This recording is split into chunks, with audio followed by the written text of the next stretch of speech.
Hello, everyone. Jess, Claire here once again for Tuesday Nights with Tom.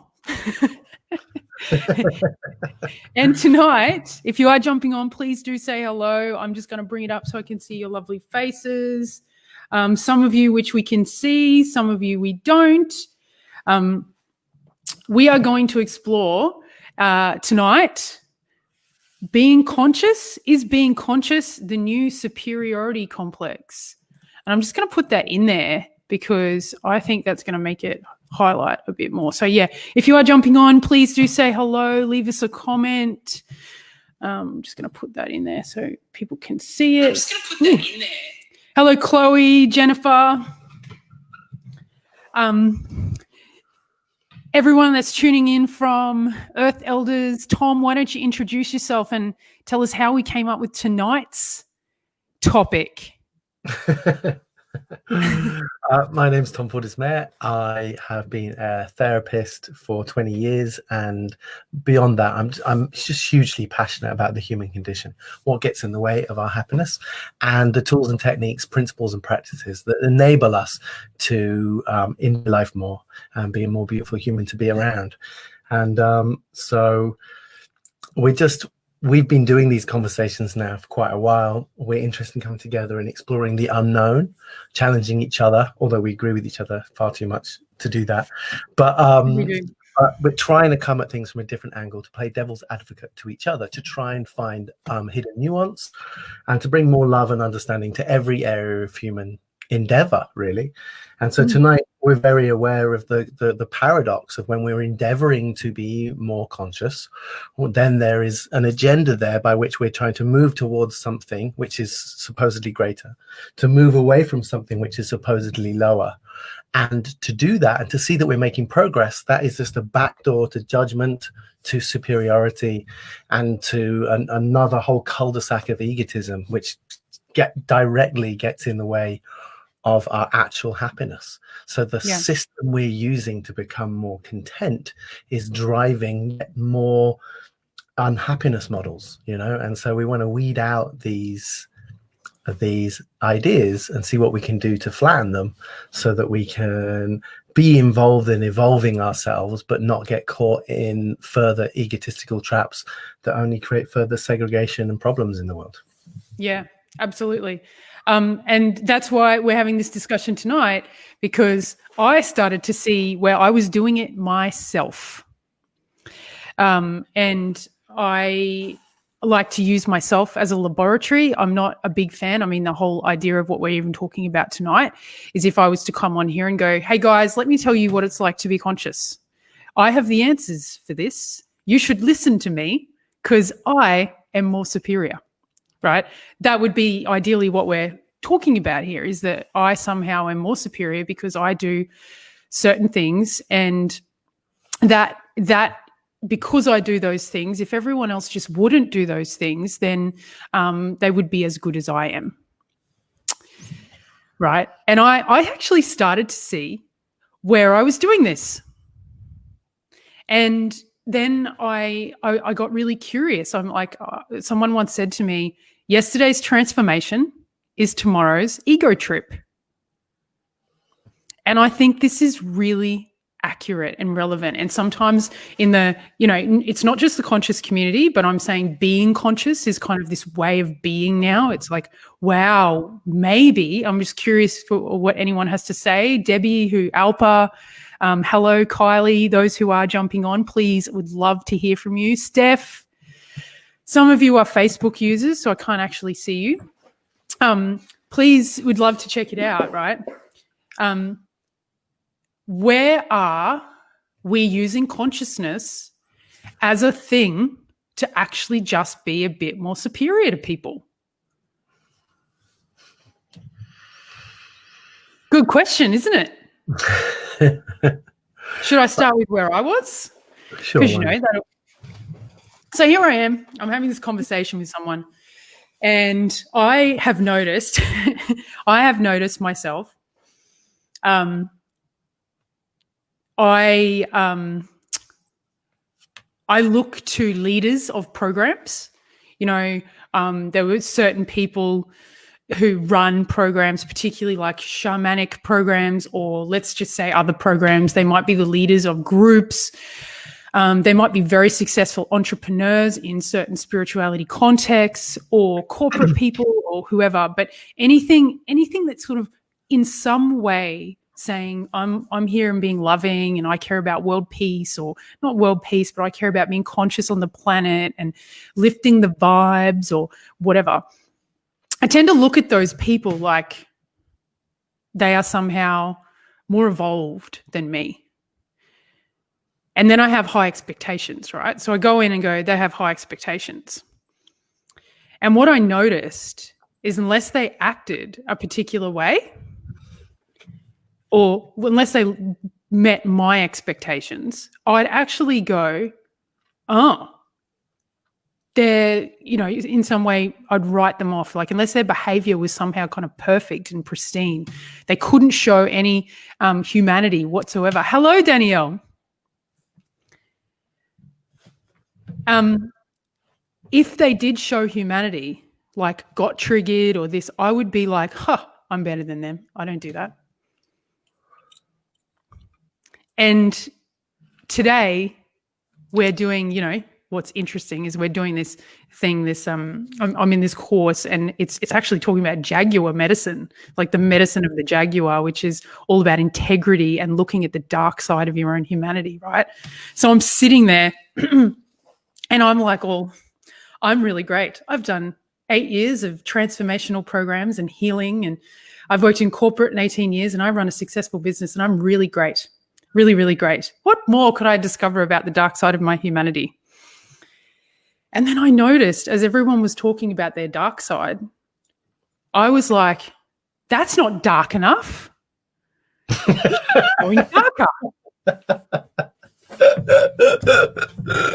I can outlight you and I can outdark you, motherfucker. Yeah, I'll go really raw, right? And then I've really transformed things. And then I heard my own judgments, and then I got really upset because now I'm coming to the point where I have to share.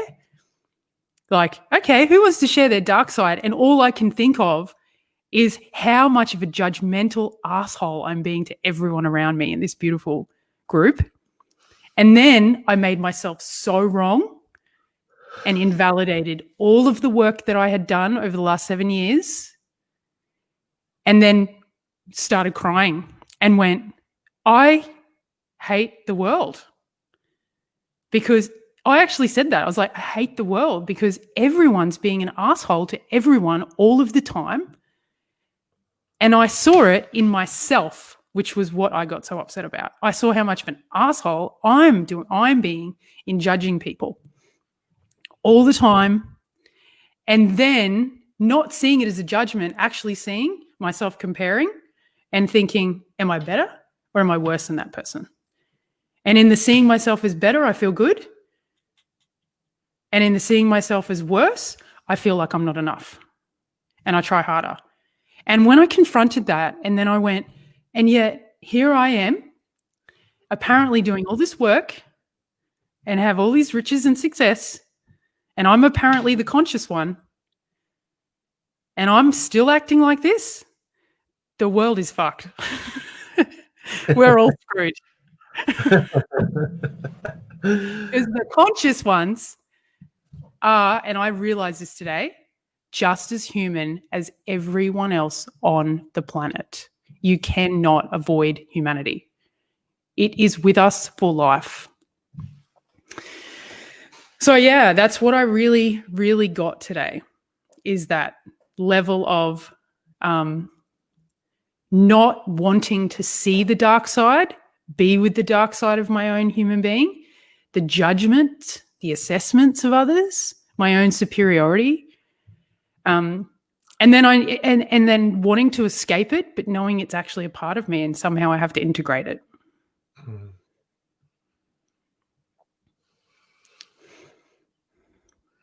I really hear that.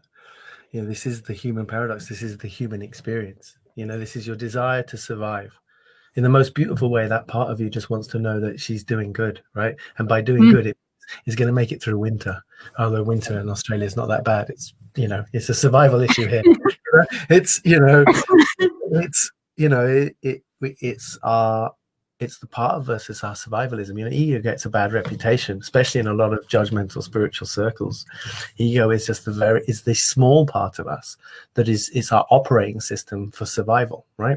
And it's really eager to see that it's developing, that it's changing, that it's growing, that it's crushing it, it's going to be okay, that it's, and the only way in which it can do that is in comparison. The only way it can do that is in comparison, because it wants to see that it's traveling down the river faster or better than others. And that's how it gets to feel safe, right? So it's built into the mechanism, right? Judgment, comparison, right? But it's all held in place by the separate sense of self. And the separate sense of self is where we think of ourselves as, in comparison to others, as a distinct object. And so for me, the only way is to develop a really loving sense of humor about those aspects of myself, to see them as an aspect of my survivalism, which is out of date, and to constantly see everybody else's madness, lunacy, egotism as a reflection of my own, right? That's the, you know, so it's like, and when I catch myself, you know, I'm like 4 seconds on any day away from a 4-limb flailing tantrum, right? I might not have had one for a while, but I don't pretend that it's far away, right? You know, I mean, it's like, it was 2 weeks ago. Was that? It's 2 weeks ago, or maybe 3. Yeah, right. I mean, that's like, you know, it's like, but it's right with me. It's underneath my fingernails. It's like I've got the murderous caveman and the, you know, and there's like, you know, and the messianic, you know, holy man. It's like they're all in there, right? And they're all here and they're all with me, right? And it's like, but of course, there's that part that wants to just push all that away and only see it in other people.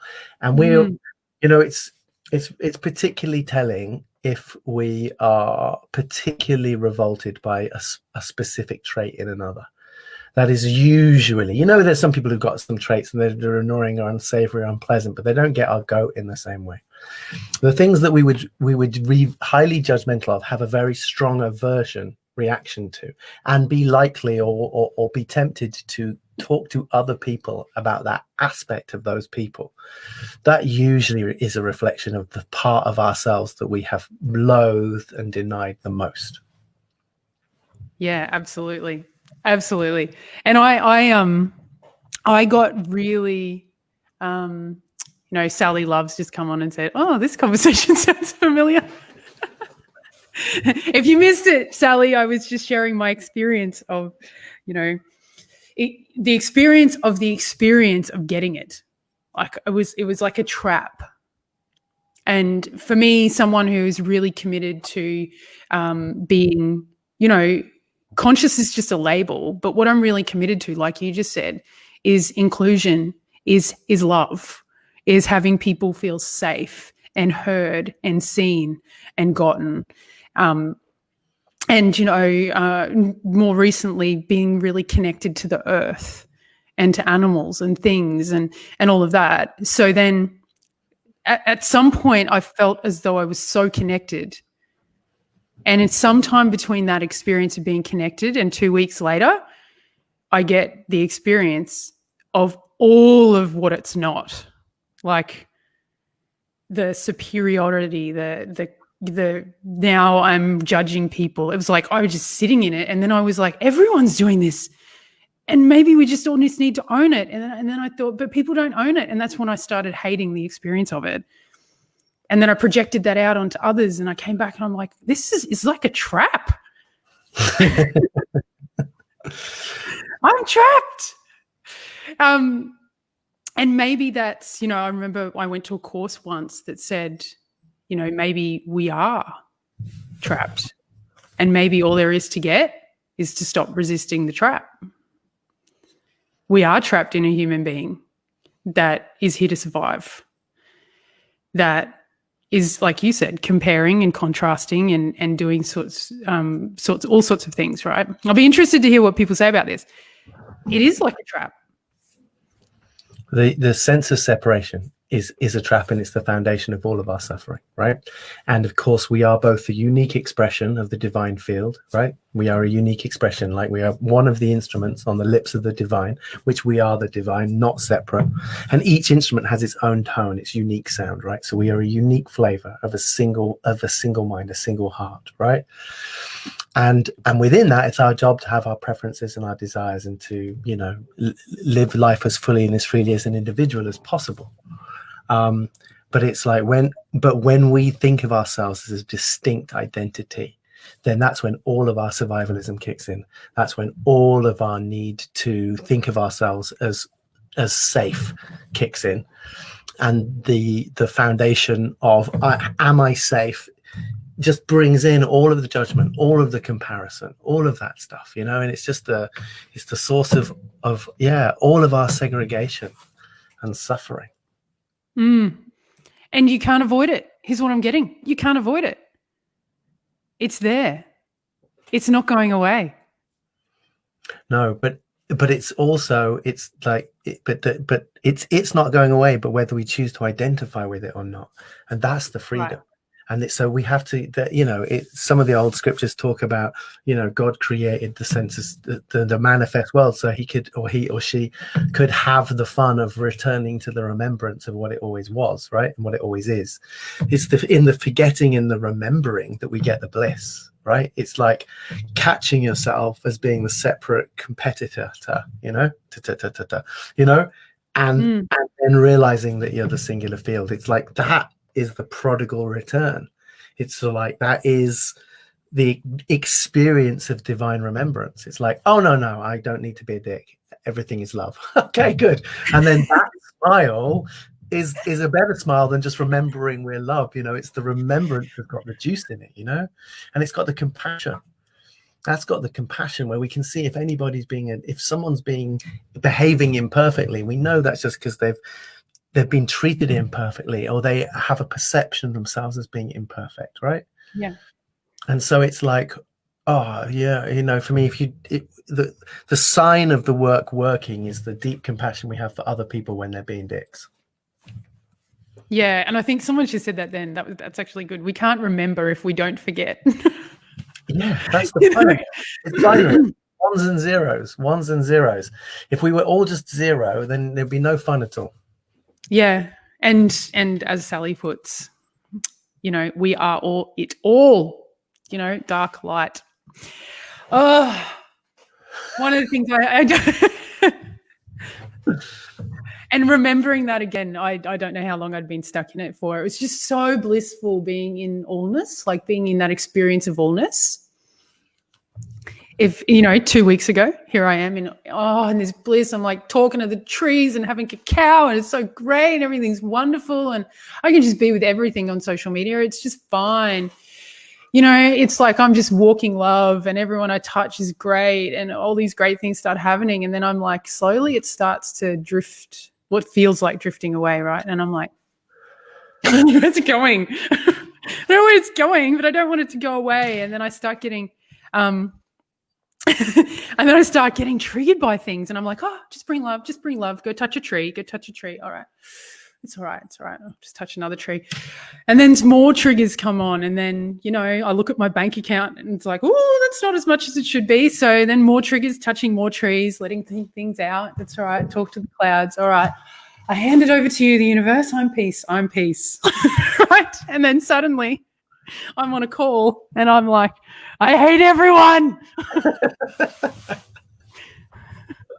I hate everything. And I'm like, how did I get here? You know, and here I am thinking, and then I go to, and I think this is what I got, you know. Sally's like, is she triggering me again? And I'm like, yeah, you are. And not a trigger I wouldn't have invited in so I could see myself. But it's for me where I get the suffering is, and I've practiced this for a long time, and I know that it was created when I was really young, is this need to be perfect. I'm like constantly in a strategy for being perfect. And then when I notice I'm not, because I go through programs that point out to me that I make mistakes and impact people, and I've done all this work to discover over and over again these dark parts of me that I haven't quite fixed, I get disappointed and really sad. And really it comes from that need to be perfect and forgetting that perfection doesn't exist. And I do. That is just something, some place I go sometime and forget. Yeah. Well, I think there's so many models out there and so many teachers that make a living out of selling this idea that there's somewhere to get to, which is better than where you are. Right. And it's like, for me, the practice is about remembering that we are already where we are, that the inherent perfection is unchangeable, immovable, eternal, and perfect. And our experience of that on a daily basis comes and goes. We forget, we remember. When we forget, we're going to be a twat. When we remember, it's just, that is the interplay. The idea being that ideally we go from having bad years to maybe bad months, or it's like I can still get caught in my sense of judgment, inadequacy, separation, condemnation, and fear. But what I'm seeing is that my ability to return, my spiritual fitness is enhancing and improving. So my return rate, getting back to my resting heart rate of love and peace, is quicker. It's like the lunacy has not gone anywhere. One teacher said to me, enlightenment is not the end of neurosis. No, that's what I'm disappointed about. Right. I thought I could just hang around Sally Love and Jess Palmer and Kezia and do some womb work and birth some things and talk to the garden and, do some things. And I would just be like bliss every day. And if my kids were being little turds, I would just be like, it's all good. It's all perfect. That's not what's happening. No, that's an old model of masculine enlightenment, and it involves sitting on a mountaintop without kids or in a cave, right? And it's the embodied spirituality is like doing 20 nappies a day, which is my current kind of average, with 2 kids in nappies, right? And also being able to maintain that connection, and it being live and raw and emotional and up and down, and remembering, like Sally says, there is nothing to fix. There is only our perception. There's only our perception of the idea that there's an imperfection. And it's unfortunate that within the spiritual circles and the personal development circles, people are selling an endpoint of freedom. And it's like, there is nothing to improve. Right, there is nothing to improve, but still within the context of this conversation, I'm talking about my spiritual fitness getting better. It's like someone watched this and be, oh, I want better spiritual fitness, and maybe he can help me have better spiritual fitness. And it's just like there's an inbuilt design to this idea that there is something to work on, something to work on. And so it's this ego's desire for survival, wanting improvement, extra safety, more money, right? And it's the soul's desire for greater self-expression. And those two things get very convoluted, but it's like, for me, if we can remember that the journey is only a return. It is. One of the courses I did, and I was almost trying to prove them wrong. I was like, no, that can't be the case. I'm sure that at some point I'm going to reach some form of enlightenment. I just won't need anything, right? They actually said the game is not that it's ever going away. The game is how quickly you can, what they call to get off it, get off the superiority, or get off and come back to love. They wouldn't have put it like that, but it's like you get on some form of, and then the game is not ever fixing the, it's actually getting off it and going, drop. How quickly can you drop back? I think one thing that is a really important part of that is loving that, right? Really understanding that is coming from a beautiful place to survive and to be better self and soul expressed, right? And it just lives in a world of timeline and lives in a world of expansion and so much conditioning around that. But even if we were, I think, just dropped off on a paradisical island, I still think the structure of the human psyche beyond trauma and beyond social conditioning would be such that it was looking for enhancement and evolution and growth, right? And there's beauty in that, but it's it's not having that perception that there's this state of being which is just endlessly blissful without complexity and complication. It's like our life is messy, complicated, frustrating, endlessly, and it's like, what can we do to be able to drop in and bring as much love as possible to the territorial, aggressive, competitive aspect of ourselves, which are just built on a desire to be okay. You know, so if we can see them as little, put our arms around them, that if we're doing that well, then that's how we feel when other people are being dicks with us, right? We just see them as being small and not inferior. We see that as coming from the small part inside themselves, which we also have.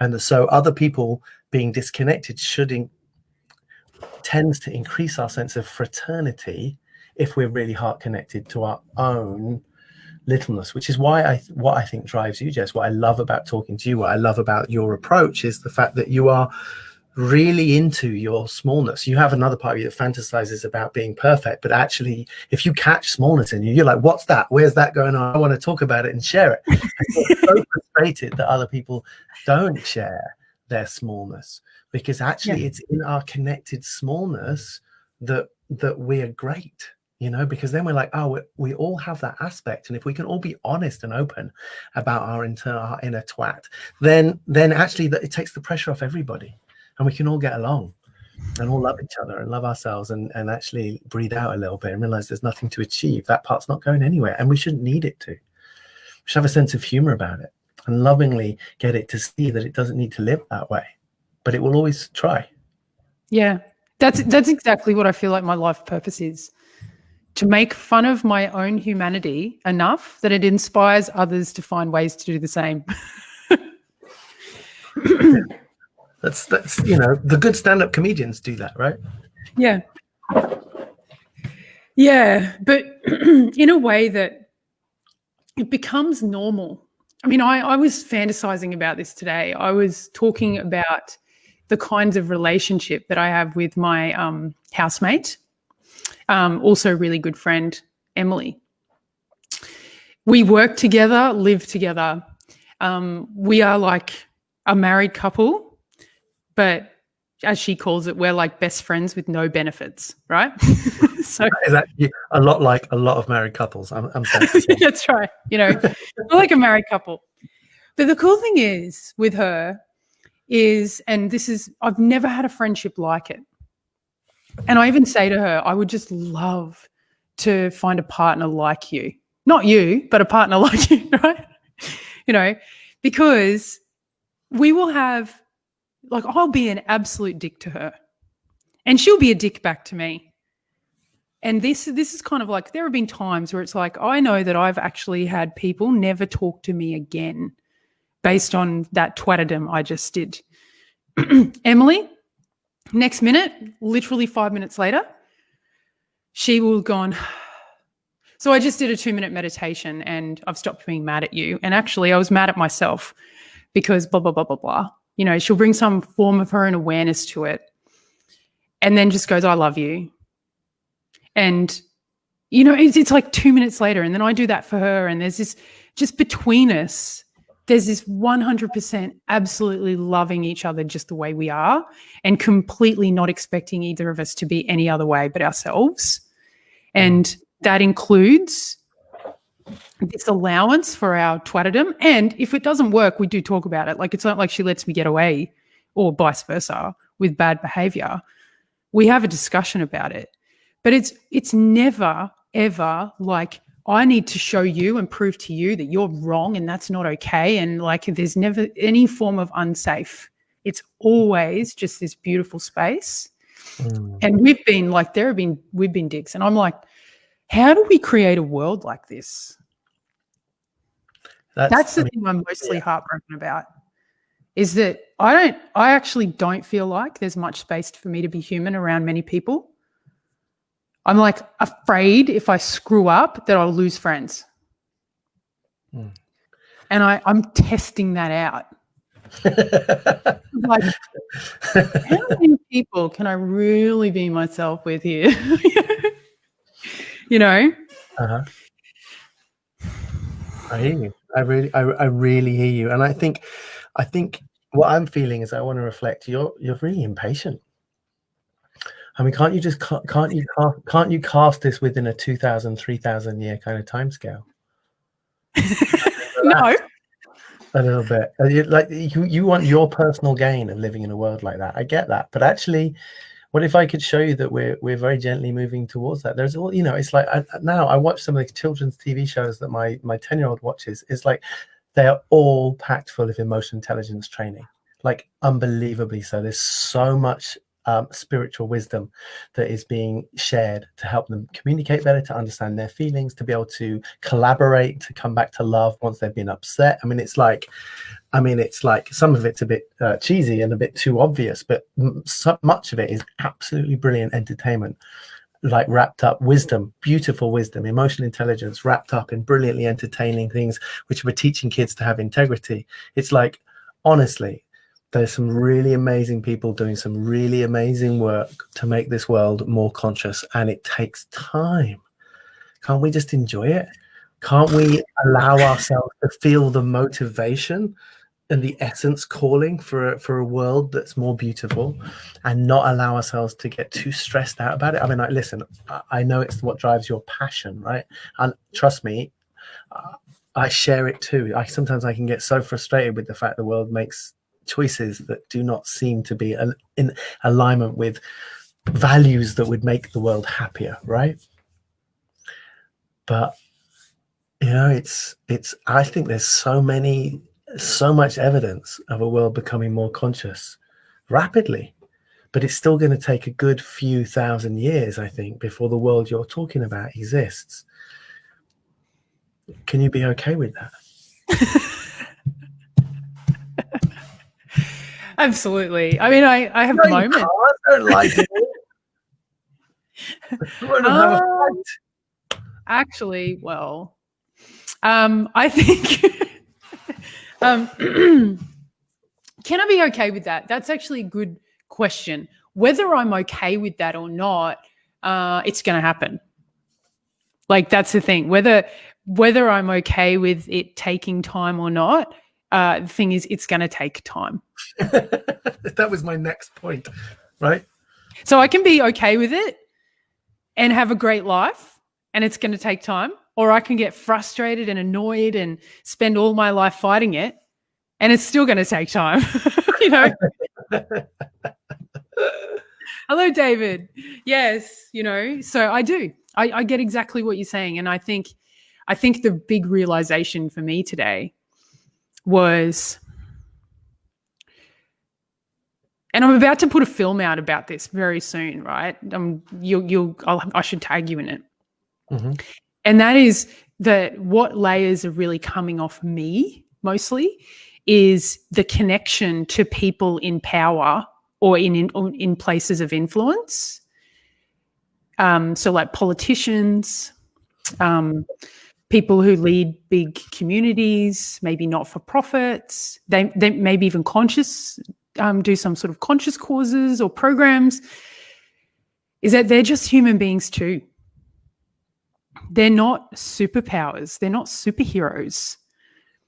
When I used to start out, I was like, oh, I'll get with this spiritual leader, I'll get with this person, thinking that they were somehow other than perfect, and they weren't human. And I'd get bitterly disappointed because they were just human. And what I can see, and I'm just open to exploring this, is that unconsciously we actually think someone of influence, or that we consider is of more success than us, is somehow less human than us. I've started to really see that everywhere. And you're right, but to try and think of ourselves, we it's always good to put a foot in our analysis of the human psychology into what we would be like in our natural wild environment. Okay, and so humans were pack animals. Okay, and pack animals have a programming to assess the leader and to submit to the leader's authority. Yeah, now, if you think about what would make an animal do that, an animal needs to suddenly have a thing. Either I'm leading or I'm following, right? And if I'm following something that I need to believe is greater than myself. Otherwise, there'll be conflict. So we have it built into our system to ascribe authority to others if it is proven to us that they are in a position of leadership, right? And so we're actually, I don't know if it's hardwired, but I think it would be it's definitely not soft wiring, it's not conditioning. I would say it is actually hardwiring in our psychology to give authority over to others. And that's why it's so dangerous and awful that so many spiritual leaders will take that and run with it and court that dynamic. And I'm totally fine with people earning money in giving people spiritual guidance, right? It's part of what I do, and I'm over the idea that it's transactional. For me, I think it's a really important part to invest in your welfare and your learnings and your education. Spiritual education is the same as any investment. So it's not that I've got no problem with spiritual leaders making money. What I have is an issue of spiritual leaders courting authority, courting guru status. And they do that by hiding their humanity, by hiding their frailty, their vulnerability, their madnesses, and courting this idea that they have somehow evolved to a greater state of being, that if you follow them or do what they say or pay money for their courses, you will somehow get to this place of ultimate freedom that they are able to represent whilst they're on a stage, dressed in white and dressed in white with plants on stage, looking really spiritual. You seem to have lost your mic. We've lost your mic, Jess. Sorry. Yes. That's okay. So, that's part of the challenge, Our politicians obviously are like lead me, and we're chosen by the people, and so do what we say for political reasons. But in the world of personal development, spiritual development, I really believe the greatest teachers are the ones who are constantly letting you into their madness so that you don't project perfection onto them. Letting them into your madness. I must admit, if I'm going to plug, right now I'm in Sally Love's program, Yeah. And she is my spiritual leader. If I put it that way, she is. She does let us into that. And that's what I love about her. That's actually what I resonate with the most. Mm-hmm. I was really cautious about who I was going to go with for a year. And I went with her because she's so open about who she is. She doesn't hide. She doesn't try to be anything but human. And she has this incredible, value to offer as well in terms of what she can provide. And it's particularly, the lenses in which I'm seeing the world through now. I mean, my whole discovery today was actually seeing the world through what is, called the energy of the Jaguar, and that's like, that was intense. It was like, woo, right there, right, immediately. She says, I'm not spiritually, I'm human as fuck.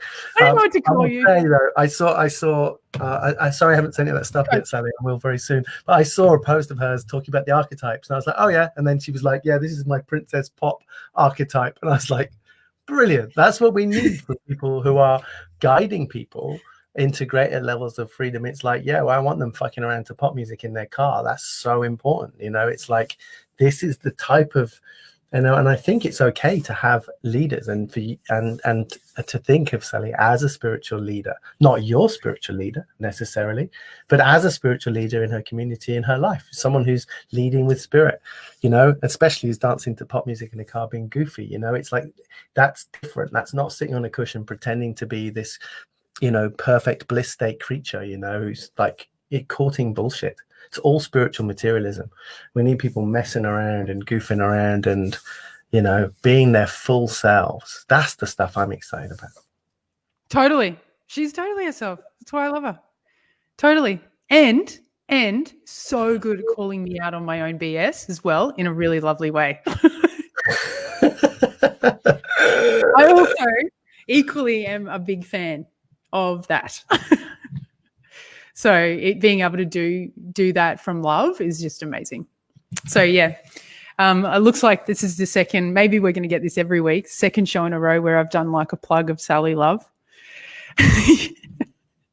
But let's come back to, because I really want to get into is being conscious new superiority. So what I can hear that we're talking about and what I'm just going to summarize what you just said, is there's a difference between creating yourself as, like, I think the world, like you said, is getting to a place where we realize mind, body, spirit. It's not just about making money, and, you know, everyone is starting to wake up to this idea of getting connected in relationships and finding ways to mend relationships. Breakups are rife. You know, there's so many ways to access new friends and new relationships now. No one has to tolerate it being in crappy ones. So everyone's sort of waking up to the idea that connection is really important. And so now there's this kind of body of work emerging in spiritual, soul work, body work. And what I particularly thought was it was the answer.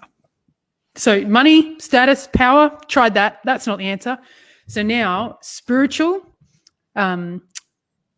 body and soul work, that's now the answer. And then I got into that and found, just as you put it, that there were people that were sort of creating themselves as they were the answer.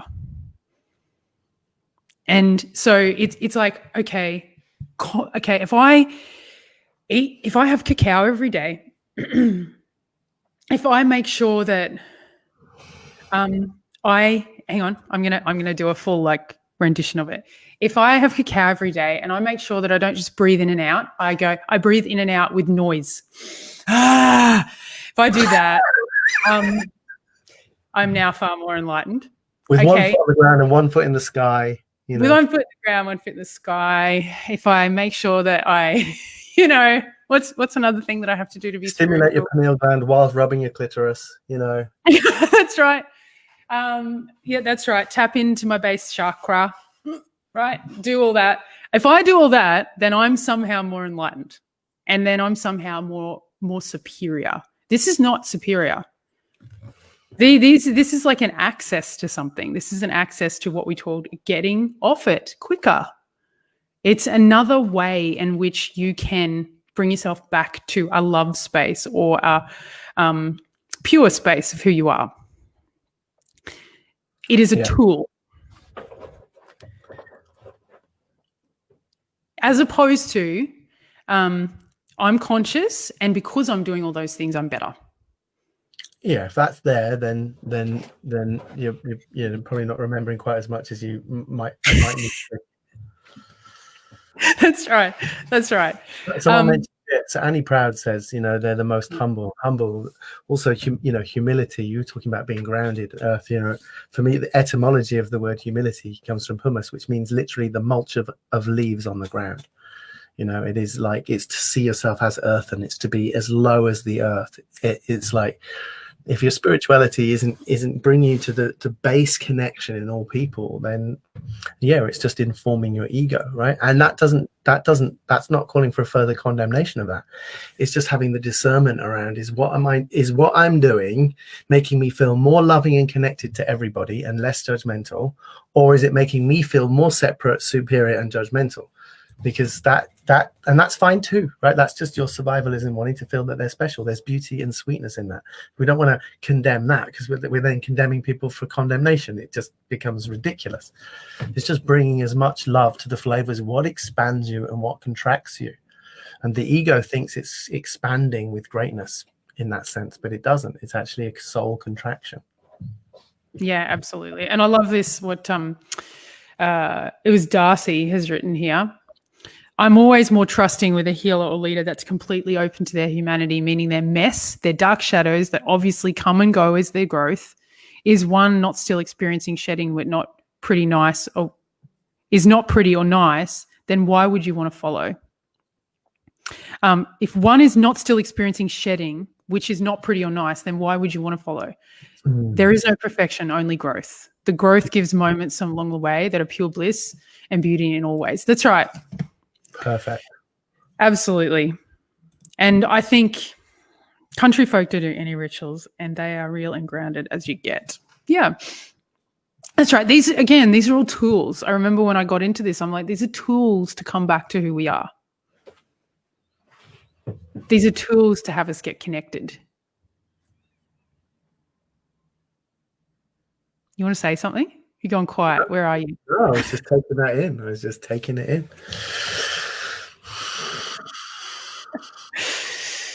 Yeah. There we go. Yep.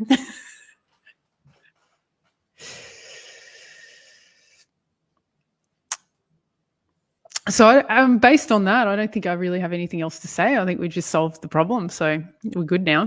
Do you feel superior? I do. I feel like we have the answer.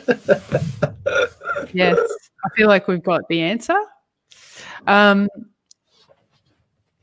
It's actually interesting. I start off these conversations, Tom and I were talking about this before we got on, is we start out with these conversations actually grappling with something. Like we're kind of like not quite clear on it. And it's something we've noticed. And then what we find is after having this Tuesday conversation, we get really clear. And we evolve our own thinking. And I think Jennifer's just put connection. And I think what I find really moving and inspiring about that is that, you know, my whole goal in life when I started a year ago having these conversations was that I gave up this idea that anyone was a leader and that there was any leadership in the world, because I couldn't see any of it consistently. And I decided that if leadership really did exist in the world wouldn't look like it does. So I put it aside and I said, let's go and explore what it is to live and lead your own life authentically. And I ran loads of events and started exploring that. And what I found, and it still reigns to be true for me, is that leadership is not an answer. It's a question. And it's a question that gets explored in every moment of every day, over and over. In this moment, what is living and leading my own life authentically? In this moment. And I even say to people now, I reserve the right to change my mind. Because in a week's time, I've already evolved somewhere else because I'm constantly discovering new things about my own life being led authentically. So I'm never the same person that I was a week ago. And I evolve into different views. One day I'm like, no, that's not okay. And then the next day I'm like, actually, I really get that. So I don't feel like anything is stable in theory with me anymore. So I have nothing but curiosity for everyone. And I imagine what it would be like if, you know, others did that. If we were always engaging in life as a question, not as an answer, not looking for an answer. Yeah, I love that. I really love that. For me, I share with people I work with, and that if you're lost as to what to do or to, you know, guiding principles is, first of all, clear out all of your resentments and frustrations and wounds and traumas, because they throw off the compass. But if you're clear and present, and then you just ask yourself the question, what's the truth and what would love do? What's the truth and what would love do? And love for me, but love for also everyone present and the world at large. And if you can just keep turning up in every situation, then for me, there is a calling in each moment. And the calling is an evolutionary call. There is growth. There's not a perfect place we're moving towards, but there is growth and there is evolution in consciousness. And we are playing our small part, and it's our overcoming our smallness, our overcoming our imaginary inadequacy, our overcoming our judgmentalism and our territorialism and our proprietorialism. That is the evolution in us. There is no one big political solution. There's just millions of personal evolutions. And that's what's being called for in every moment. And it's beautiful that you say that it's not Jess Clare evolving, it's the field of consciousness. You know, we've said this before, but Heraclitus says you can't put your foot in the same river twice. It's like we can't wake up the same Jess Clare twice. It's just not the same thing. We're part of a fluid field of conscious awareness that's evolving 8 billion minds at a time. And we have a chance. And that's why it's just changing this one pocket of our consciousness to be more loving, less judgmental. We are changing the world. And yes, a critical mass of that will lead to a very, very different world. It's not about external leaders. It's about everyday leadership. with our own, the developing enough courage to be free, to be fluid. That's our fear, our sense of separation, our sense of identity, they're all built in. And so it's when we can be beyond the fear, beyond the sense of separation, that we are naturally fluid, and our identity, and most importantly, our conditioning, doesn't lock us into old pattern ways of being. So we notice a patterned way of being, and it no longer feels like a comfortable thing. We're like, oh, that's no longer real for me. That's no longer my truth. And that's no longer the most self-loving and other-loving thing that I can do. So in each moment, it's got that question. So I love what you said. It's an inquiry into what is evolving and what's being called for, what is expanding. And people often turn that into, well, I'm judgmental of that which feels contracted. It's like, don't do that, because we're in it together. That's just a part of our own heart. That's like the heart being angry with the liver. It's just ridiculous. It's just, it's silly. We're just all doing different things, but we're all actually part of a singular whole, doing its best to enjoy life more easily. And it's like curiosity should make us smile, Yeah. Well, anything else but curiosity for me now feels a little bit icky.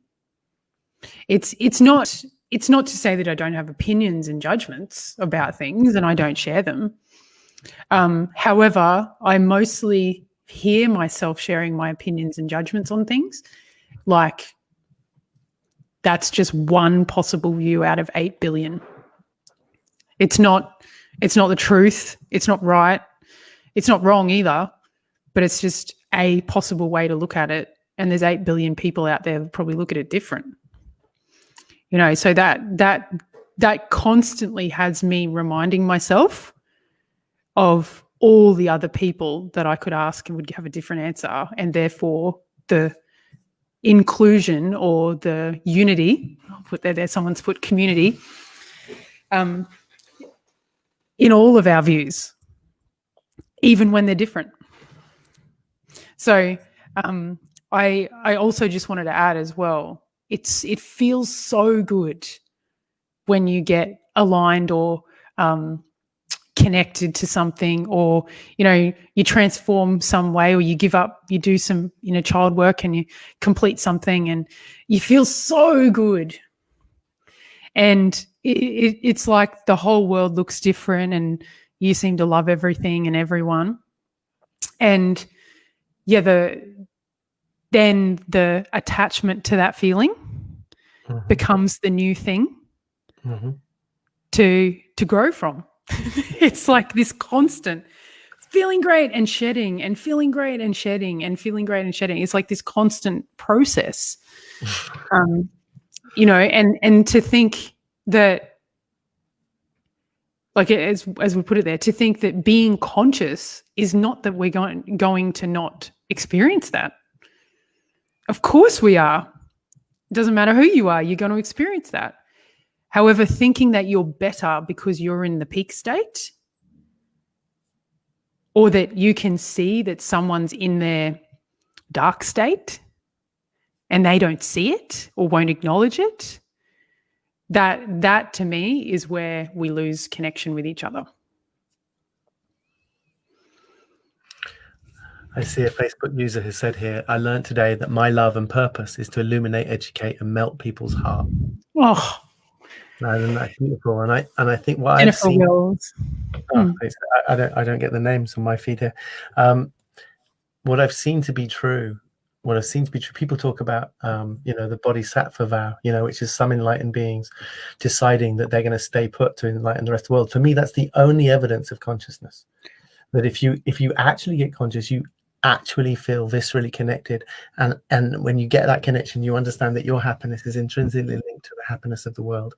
So what you've said there is I believe, and I've seen this to be true, when I've helped people get free of their pain and free of the sense of separation, connecting to unconditional love of themselves and others, they all want to illuminate, educate, and melt people's hearts. That is actually the purpose of our remembrance, to recognize our life is a life of service to that, and it should be playful and joyful, and our spirituality should not be making us more considered, contained, and boring. It should be making us more playful, passionate, and celebratory. and it's and the keys to all of those are inclusion and being beyond judgment. It's like, that's why conscious celebration is the thing I'm most excited about as a transformational force. That's why I started positivity raves. It's like, it's a beautiful way to remind us of who we really are and what life's really all about. Yeah. Oh, well, the graduation party is a few thousand years away. Sorry, but so it'd be good to it would be good to party with you then. But turns out we may not be alive. I'm in no hurry. I'll be alive, expressed in a myriad of forms. I'll party with you then gladly. I'll be hanging out with the Palladians.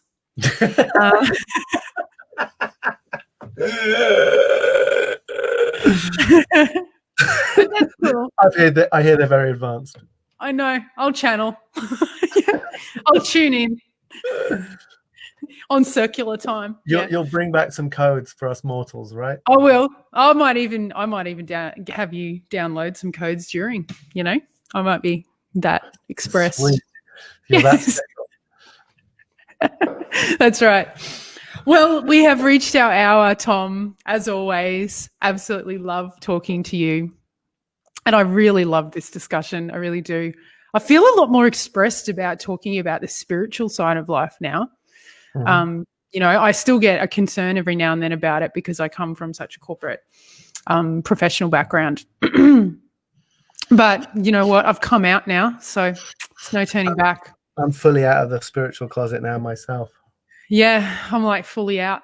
I've told people I've talked to 80-foot angels and plants, and now I'm hanging out with the Palladians. So there's no turning back now. But for everyone that tuned in, thank you so much for tuning in. Darcy, Jennifer, Jess. I know Jess, yes, if you're still on, she's probably breastfeeding or something. She's just had a little baby. I know. Yes, and Sally, if you're still there, Nathalie. Kaylee. Yes. Oh, look what Nathalie said. I don't know where I'll be. Probably on my Syrian ship. There you go. Syrian ship. Yes. Thanks, Alyssa. Thank you, everyone. Until next Tuesday night, you guys have a great evening. Take care. Bye.